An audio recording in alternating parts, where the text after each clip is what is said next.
Kalau anda ingin cari buku latihan yang lebih kurang sama dengan buku teks matematik, anda boleh cari buku ini, iaitu Modul Aktiviti Galus daripada Sasbadi.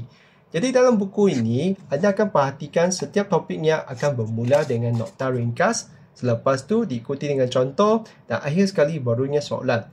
Jadi susunan ni memudahkan pelajar untuk memahamilah apakah kehendak bagi soalan ni. Jadi anda boleh cuba setiap soalan tu, dan sebenarnya dalam ni anda akan perhatikan berapa corak soalan tu. Jadi semasa anda ulang kaji untuk sesuatu bab tu, anda perlu perhatikan berapakah jenis soalan dalam bab tersebut.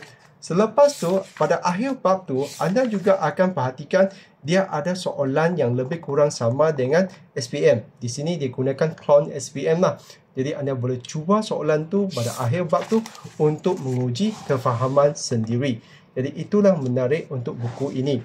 Jadi anda boleh beli buku ini sebagai latihan tambahan selain daripada buku teks.